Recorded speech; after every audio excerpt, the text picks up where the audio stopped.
All right, today we're putting on our detective hats for a really important case. We're going to set aside faith, set aside theology, and focus purely on the cold, hard evidence to answer one simple question. Was Jesus of Nazareth a real person?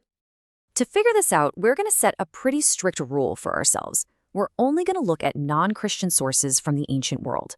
Our witnesses are going to be historians, Roman governors, and, get this, even people who were enemies of the early Christian movement. So let's meet these witnesses and hear what they had to say. We're going to start with the official records of the most powerful entity in the world at the time, the Roman Empire. Okay, this timeline is really important. Jesus' life ends around 30 AD. The accounts we're about to look at were written just a few decades later. I mean, well within the lifetime of people who would have been around for the actual events. This isn't some myth that grew over centuries. This is practically contemporary reporting. So our first stop is the heart of the Roman Empire itself. We're talking about officials and historians who had absolutely zero reason to make up a founder for a movement they pretty much despised. In fact, their impartiality and in some cases their open hostility is exactly what makes their testimony so incredibly powerful. So witness number 1, Publius Cornelius Tacitus. Now this guy wasn't just some random writer. He was a high-ranking Roman senator and is considered one of the greatest historians of the ancient world. And his opinion on Christianity? He thought it was a mischievous superstition. He was not a fan. And where does this quote come from? It's pretty fascinating. Tacitus is writing about the Great Fire of Rome and how the Emperor Nero decided to blame the Christians for it. So just to explain to his Roman readers who these Christians were, he gives this quick matter-of-fact summary about their founder, Christus. Okay, let's just pause and think about what this confirms. Coming from someone who did not like this movement, he independently verifies the founder's name, the method of execution, the exact Roman governor who ordered it, and even the emperor who was in charge at the time. He even notes the movement started in Judea and spread to Rome. That is an incredible amount of corroborating detail. All right, let's bring in our next Roman witness, Pliny the Younger. Around the year 112 AD, he's the governor of a Roman province, what is now modern-day Turkey. And he's got a problem. This Christian movement is growing, and he doesn't know what to do about them. So he writes a letter directly to the Emperor Trajan to ask for advice. And lucky for us, that letter survived. Now, you gotta remember, this isn't a history book. This is official government mail. Pliny is reporting back to his boss, the emperor, based on his own interrogations of Christians. He's just trying to get the facts straight about what these people actually do. I mean, this is amazing. It confirms the central belief of this new movement. Less than 80 years after his execution, you have groups of people all across the empire meeting before sunrise specifically to worship him as a god. It's a snapshot of the incredible impact this person had, documented by a totally neutral Roman official. Okay, so we've heard from the Romans. Now let's shift our investigation from the seat of power to Jesus' own backyard, Judea. The testimony we find here is so important because these writers knew the culture, they knew the religion, and they understood the context way better than any Roman could. Our key witness from this area is a man named Flavius Josephus. He was a first-century Jewish historian who wrote this enormous history of his people, the Antiquities of the Jews, for a Roman audience.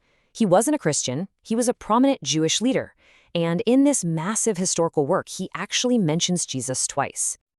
Now, it's pretty much agreed by all scholars that this section was probably beefed up a little by later Christian scribes who copied it. But, and this is the important part, even when they strip away those later additions, the scholarly consensus is that Josephus really did write about a historical Jesus, a wise teacher who had a following and was known to be the brother of a man named James. All right, our next piece of evidence is really interesting because it comes from another hostile source, the Babylonian Talmud. This is a huge collection of Jewish rabbinic law and tradition, and it mentions Jesus, who it calls Yeshu, in a way that is, well, definitely not a compliment. So get this. Even while they're trying to discredit him, the Talmud confirms some absolutely essential facts. It confirms he existed. It confirms the timing of his execution, right at Passover, and the method, hanged, was a common Jewish term for crucifixion. It even admits he had a reputation for doing powerful things. They just call it sorcery. Okay, so we've heard from the Romans and from Jewish sources. But did word of this wise king from Judea get out any further? Well, let's look at one more really fascinating piece of evidence from someone who was neither Roman nor Jewish. So, sometime after the year 73 AD, there's a Syrian philosopher, a Stoic, named Mara bar Serafion, and he's writing a letter to his son from a Roman prison. He's trying to encourage his son to pursue wisdom, and he makes this really incredible comparison. Think about this for a second. This is a pagan philosopher. He's got no horse in this race, and he's listing Jesus right alongside Socrates and Pythagoras as one of the great wise teachers who was killed unjustly by his own people, but whose teachings lived on. This shows that Jesus' reputation as a wise king had spread far beyond his immediate world. Okay, we've heard the testimony. We've heard from the Roman official, the Jewish historian, the rabbis, and the Syrian philosopher. So after all this time, after centuries of critical historical analysis, what is the final verdict from today's historians? And this right here is the real power of the evidence. It's not just one source. It's multiple, independent sources, many of them hostile, all pointing to the same core reality. You've got a Roman, a Jew, his religious opponents, and a pagan philosopher, all confirming different key details of his life, his death, and his legacy. The evidence just converges. So, based on all of this, the consensus among basically all modern historians of the ancient world, and I'm talking Christians, Jews, agnostics, atheists, you name it, is overwhelming. They agree on these core facts. Whether Jesus of Nazareth actually existed is not a matter of serious debate in scholarly circles. And this really brings it home. This quote is from E.P. Sanders, one of the leading scholars on the historical Jesus. This isn't a statement of faith. It's a conclusion based on the sheer weight of the historical evidence we've just looked at. The man was real, and he was executed by the Roman state. So our historical investigation has reached its verdict. The evidence outside the Bible strongly confirms that Jesus of Nazareth was a real figure in history. And that leaves us with one final, very provocative question. But this one isn't for historians to answer. It's for each one of us. If history confirms the man existed, what does that mean for his message?